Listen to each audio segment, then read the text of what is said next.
At my sister's baby shower, my mother held up a framed writing, a gift from everyone to our new mother. I leaned closer to get a better look. It was my apartment, which I paid $509,000 for. My father leaned closer and whispered, "You have 30 days to vacate." Mom added, "Some people just don't deserve nice things." Sister smirked, finally getting what I actually deserve. Uncle agreed, family comes first. Aunt nodded, some children just need to learn about sacrifice. I smiled. One day is more than enough. By dawn, everything they owned was gone. I'm Wendy, 28, and I work as a senior software engineer at a tech company in downtown Seattle. This story involves my younger sister Emma, 25, who just had her first baby, and my parents, David and Linda, who I thought I knew until that fateful Saturday afternoon. Let me start from the beginning so you understand the full picture. Growing up, Emma was always the golden child. Not in an obvious way that would make people call my parents out, but in those subtle ways that chip away at you over years. When I got straight A's, it was expected. When Emma got B's, it was celebrated. When I saved up for months to buy something I wanted, I was being responsible with money. When Emma wanted something, well, family should help family, right? I moved out at 18 for college and never looked back. I worked 2 jobs while studying computer science, graduated with minimal debt, and landed a great job right out of school. I'd been living in apartments and saving aggressively for years because I had a dream. I wanted to own my own place in Seattle, something that seemed impossible on a single income in this market. 2 years ago, after 6 years of saving, side hustles, and living like a college student well into my 20s, I finally had enough for a down payment. I found a beautiful 1-bedroom apartment in Capitol Hill, nothing fancy but it was mine at 750 square feet. The mortgage, HOA fees, and property taxes came to exactly $3,800 a month, which was tight but manageable on my $105,000 salary. I remember the day I got the keys. I called my parents, crying happy tears, telling them I'd finally done it. Dad said he was proud, Mom said that's nice, honey, and that was about it. Meanwhile, Emma had dropped out of college after 2 years, worked part-time at various retail jobs, and had been living with her boyfriend Jake in his parents' basement for 3 years. Don't get me wrong, I wasn't judging her life choices, but the contrast in how our parents treated our different paths was stark. When Emma announced her pregnancy 10 months ago, you'd have thought she discovered the cure for cancer based on my parents' reaction. Suddenly, every family gathering was about Emma's pregnancy. Every conversation was about the baby. Every family decision revolved around what would be best for Emma and the baby. I was happy for her, genuinely. I bought gifts for the baby, helped plan the shower, and even offered to help with childcare once the little one arrived. But I started noticing things that made me uncomfortable. 5 months before the baby was born, Emma and Jake started complaining about their living situation. The basement was too small, they said. It wasn't appropriate for a baby, they said. They needed their own place, they said. Fair enough, I agreed with all of that. What I didn't agree with was what came next. Wendy makes so much money, Emma said during one family dinner. She could easily afford to help us with a down payment. Or, Dad suggested, maybe Wendy could let you stay with her for a while. Just until you get on your feet. I explained that my apartment was a 1-bedroom, barely 650 square feet. Where exactly would a couple and a baby sleep? On my couch? Family helps family, Mom said in that tone that meant the discussion was over. But I held firm. I'd worked too hard for my space to give it up, and frankly, I was already stretched thin financially. I offered to help them look for affordable places, maybe chip in a few hundred toward their deposit, but that wasn't good enough. The comments started then. Little digs about how I was selfish and didn't understand what family meant. How I was hoarding my success instead of sharing it. How some people forgot where they came from. I started dreading family gatherings, but I kept going because I wanted to be there for Emma's pregnancy and the baby. The baby shower was planned for the Saturday when Emma was 38 weeks pregnant. I'd taken the day off work, spent $200 on gifts, and even helped Mom set up the decorations that morning. About 30 people were there, family, Emma's friends, some of Mom's church friends. Everything seemed normal at first. We played the usual games, ate cake, and watched Emma open presents. I was actually having a good time until Mom stood up with this framed document in her hands. Before we finish, Mom announced, we have one more very special gift for Emma and Jake from the whole family. She held up what looked like some kind of official document in a nice frame. I couldn't see it clearly from where I was sitting, so I got up and moved closer to get a better look. That's when my blood went cold. It was a deed. Specifically, it was the deed to my apartment, with Emma's and Jake's names typed in as the new owners. I stared at it for a full 10 seconds, thinking I was misreading something. But no, there it was in black and white, my address, the apartment I'd saved for 6 years to buy, the place I'd been paying a mortgage on for exactly 14 months. What is this? I asked, my voice barely above a whisper. Dad appeared beside me and leaned in close. You have 30 days to vacate, he whispered in my ear like he was telling me the weather. I turned to look at Mom, certain this was some kind of joke or misunderstanding. Some people just don't deserve nice things, she said with a shrug, not even looking at me. Emma was beaming as people around her congratulated her on the generous gift. She caught my eye and smirked. Finally getting what I actually deserve. I looked around the room, desperate for someone to tell me this was a prank. Uncle Mark, Dad's brother, nodded approvingly. Family comes first, Wendy. You'll understand when you're older. Aunt Jessica, Mom's sister, chimed in. Some children just need to learn about sacrifice. This will be good for you. I felt like I was in some kind of alternate reality. These people were talking about stealing my home, the home I'd worked 6 years to afford, the home I'd scrimped and saved for, the home I was currently paying a $3,200 monthly mortgage on, like they were asking me to share my French fries. But here's the thing about being a software engineer, you learn to think systematically. You learn to stay calm under pressure. You learn to solve problems step by step. So I smiled. One day is more than enough, I said, my voice steady. Emma looked confused. What do you mean? I mean I'll be out in one day. You're right, Em. You do deserve this. The room erupted in surprised murmurs. People were patting me on the back, saying they were proud of me for doing the right thing and putting family first. I hugged Emma, congratulated her again, and left the party. I drove straight home and got to work. First, I called my lawyer. Yes, I had a lawyer. I'd hired him when I bought the apartment to handle the closing. I explained the situation, and he confirmed what I suspected. What my family had done was completely illegal. You can't just transfer property ownership without the actual owner's consent, no matter how official-looking your fake documents are. Second, I called the police. I filed a report for attempted fraud and identity theft. Third, I called my bank and put a fraud alert on all my accounts. Fourth, I started making a list. See, the thing about being the forgotten child is that you notice things other people don't think you notice. You remember things other people don't think you remember. And you definitely keep track of things other people assume you've forgotten. Like how Dad had been bragging for months about the new 75-inch TV he'd bought, the one that fell off a truck and cost him practically nothing. Except I knew he'd actually bought it with a credit card under my name, a card he'd opened 3 years ago using my personal information from old tax documents he'd kept when I was a dependent. Or how Mom had been raving about her new car, the fantastic deal she'd gotten from a dealer who owed her a favor. Except the financing was in my name, something I discovered 8 months ago when I ran my annual credit report, but hadn't confronted them about because I was trying to keep the peace. Or how Uncle Mark's house had been foreclosed on 2 years ago, but he was still living there because he'd somehow convinced the bank there was a clerical error. Turned out the clerical error was that he'd been making partial mortgage payments from an account using my social security number, which kept the foreclosure in legal limbo. Or how Aunt Jessica's credit cards, all 7 of them, were tied to my credit history through a family account she'd opened using my information as a co-signer, except I'd never signed anything. I'd been monitoring my credit religiously since college, and I'd noticed these irregularities over the years. I'd confronted them about smaller issues before, but every time I'd brought up the bigger problems, I was told I was being paranoid or making trouble over nothing. They were family, they said. It was just temporary, they said. They'd fix it eventually, they said. But eventually never came, and I'd been too conflict-averse to push harder. But I wasn't imagining things. I was just being gaslit. So I spent that Saturday night doing what I do best. I got organized. I pulled every credit report, every bank statement, every financial document I had. I made spreadsheets.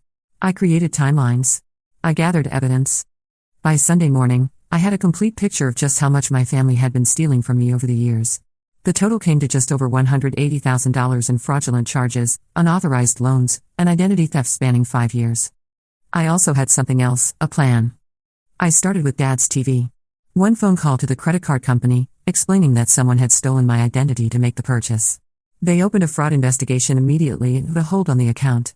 Within a week, the credit card company had reversed the charges and demanded return of the merchandise. Mom's car was next. Another call, another fraud report, another investigation. The dealership was very interested to learn that the financing had been obtained with stolen identity documents. The repossession took 2 weeks to process. I worked my way down the list systematically.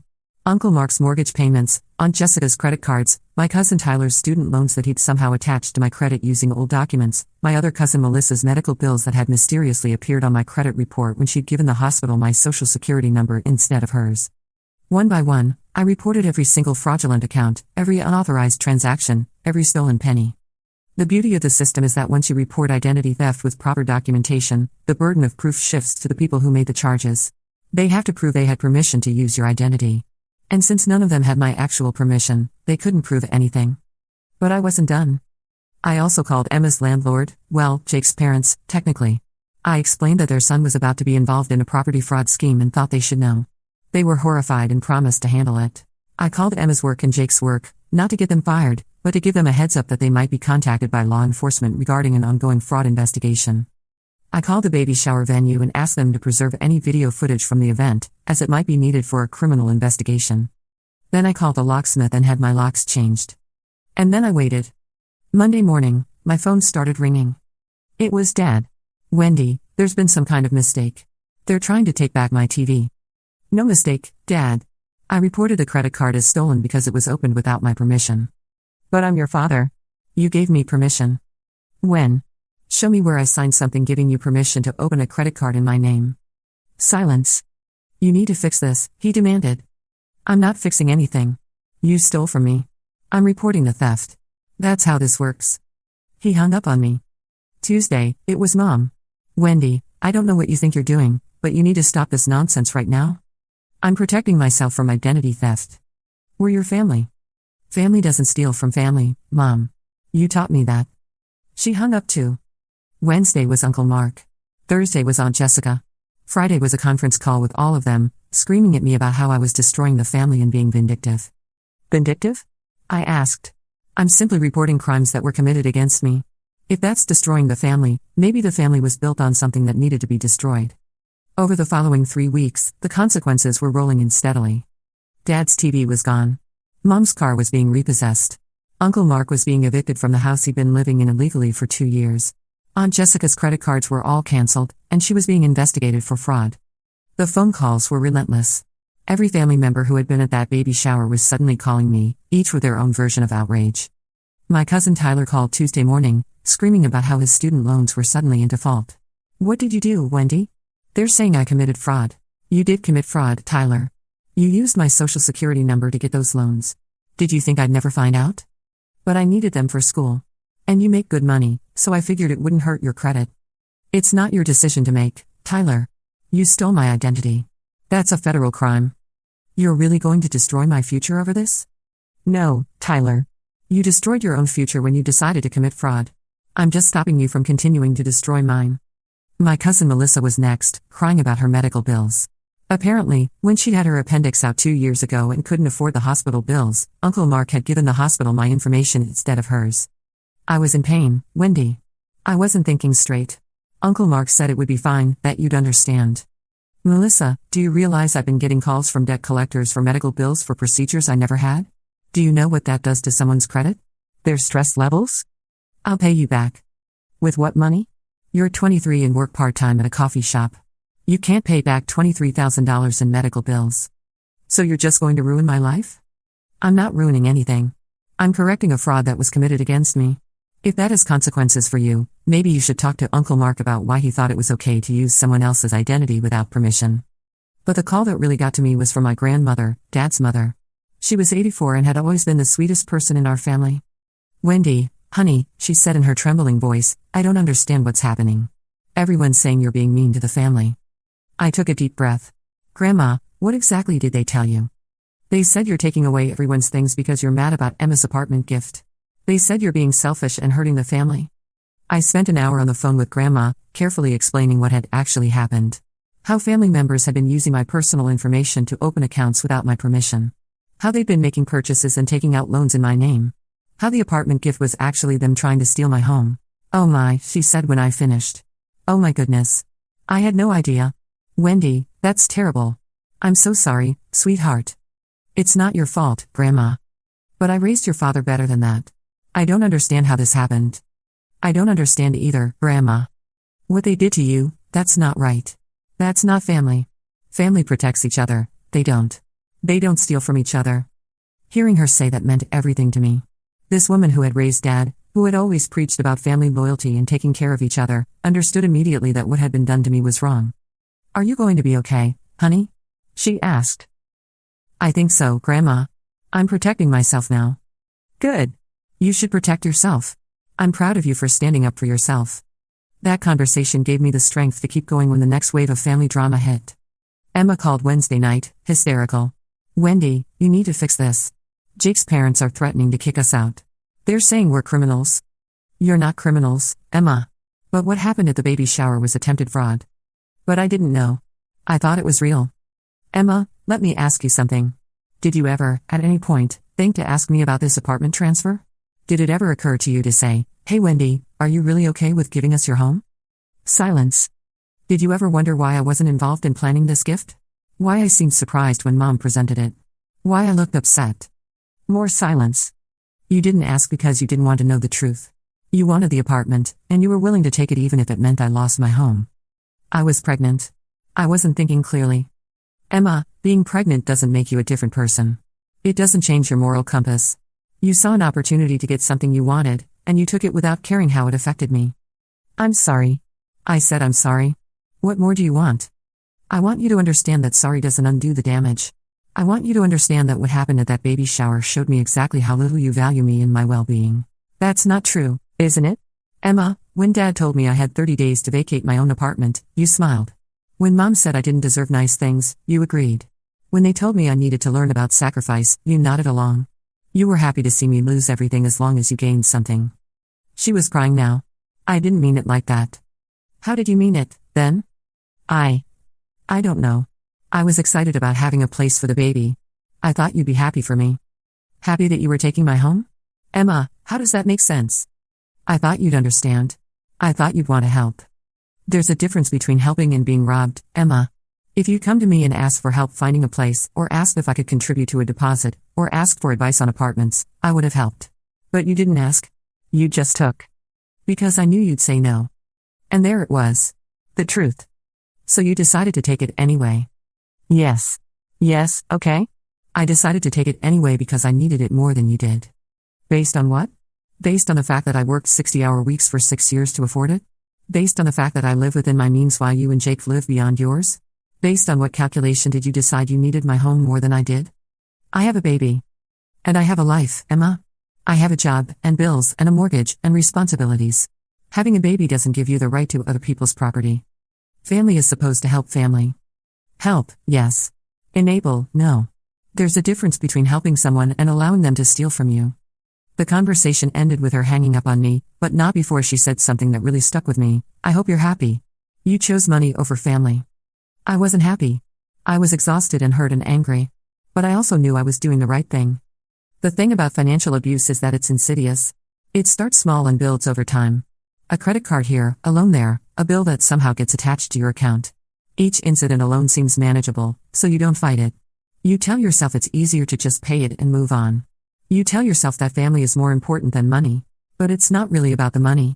It's about respect. It's about boundaries. It's about whether the people who claim to love you see you as a person with rights and autonomy, or as a resource to be exploited. For years, I'd been treated as a resource.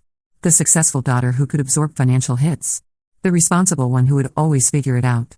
The one who didn't really need her own money because she was good at making it. Nobody had ever asked if I wanted to be the family's financial safety net. They just decided I was, and then gotten angry when I tried to protect myself. Sitting in my apartment that Wednesday night, looking at the spreadsheets I created documenting years of theft, I realized something important. This wasn't about revenge. This was about survival. If I didn't protect myself, who would? If I didn't enforce boundaries, who would respect them? If I didn't value my own financial security, why would anyone else? The next morning, I got a call that changed everything. But the big one came 3 weeks after I'd filed the initial police report. I got a call from Detective Martinez with the Seattle Police Department. The investigation into the fake deed had led them to a larger pattern of identity theft and fraud. Apparently, my family had been running similar scams for years, not just on me but on other people too. Ms. Thompson, Detective Martinez said, "We're going to need you to come in and give a full statement. What your reports have uncovered here is part of a much bigger investigation we've been working on." That afternoon, I sat in a police station for 4 hours, walking through 5 years of financial abuse. I had documentation for everything, spreadsheets that showed patterns, evidence that painted a clear picture of systematic theft. This is one of the most well-documented cases of familial financial abuse I've ever seen, Detective Martinez told me. Your family is looking at serious charges, but building the cases will take time. Over the next 4 months, the legal process slowly ground forward. Dad, Mom, Uncle Mark, and Aunt Jessica were all arrested at different times as evidence was gathered. Emma and Jake weren't charged because they hadn't actually participated in the identity theft, but they were questioned extensively about the fake deed incident. The fake deed, by the way, turned out to be something Mom had paid a guy she knew from her church small group to create on his computer. She genuinely believed that if it looked official enough, it would somehow become legally binding. When I explained to the detective that my family had never had any legal claim to my apartment, and that there was still an active mortgage in my name, he looked at me like I was stating the obvious. "Ma'am," he said, "you can't just decide you own someone else's property and make fake documents. That's not how property ownership works." Apparently, this needed to be explained to my family. The court cases took 8 months to resolve. Dad pleaded guilty to identity theft and credit card fraud. He was sentenced to 18 months probation and ordered to pay restitution. Mom got the same. Uncle Mark, who had a prior record for check fraud, got 4 months in jail. Aunt Jessica got community service and probation. The restitution alone came to $180,000, but that didn't include penalties, interest, and legal fees. By the time everything was calculated, my family owed various creditors and institutions about $240,000. None of them could pay it. Dad and Mom lost their house. Uncle Mark was already homeless. Aunt Jessica had to move in with a friend. Emma and Jake, meanwhile, were dealing with their own problems. Jake's parents had kicked them out after learning about the fake deed scheme. Emma couldn't understand why everyone was being so dramatic about what she called just a misunderstanding. "I thought you'd given us the apartment," she kept telling anyone who would listen. "I thought it was a real gift." Except she couldn't explain why she thought I'd give her an apartment I was still paying a mortgage on, or why she thought I'd have no say in the matter, or why she'd never bothered to, I don't know, ask me about it. 2 months after the baby was born, Emma called me crying. "Wendy, I'm sorry," she sobbed. "I didn't know what they were doing. I thought you'd agree to it." "Emma, you were at the baby shower. You heard Dad tell me I had 30 days to vacate my own apartment. You heard Mom say I didn't deserve nice things. You told me you were finally getting what you deserved. How exactly did you think I'd agreed to that?" I don't know. I wasn't thinking clearly. I was pregnant and hormonal and everyone said you were being selfish and I wanted to believe them." "You wanted to believe them because it benefited you?" "Yes," she whispered. "Yes, I did. And I'm sorry. It was the first genuine apology I'd gotten from anyone in my family." "I don't know how to fix this," she continued. "Jake's parents hate us. We're staying in a motel. The baby cries all night and the walls are thin. I can't get a good job yet because I'm still recovering and need to pump every few hours. Jake's working double shifts, but it's not enough. And everyone's mad at us because of the thing with your apartment, but I still don't fully understand what happened." I explained what had happened. I explained about the identity theft, the fraud, the fake deed. I explained how our parents had been stealing from me for years while simultaneously telling me I was selfish for not giving them more. "Oh my God," Emma said when I finished. "Wendy, I had no idea. I don't know what I thought. I'm so sorry." "I know you are. Is there anything I can do? Any way to fix this?" I thought about it for a long time. "Emma, I'm not going to pretend this doesn't change things between us. What happened at that baby shower showed me how you really feel about me and my life. You were perfectly happy to take my home away from me as long as you benefited. That's not something I can just forget." "I know. But you're my sister, and you have a baby, and I don't want you to be homeless." I told her about a low-income housing program I'd found that she and Jake qualified for. I helped her apply.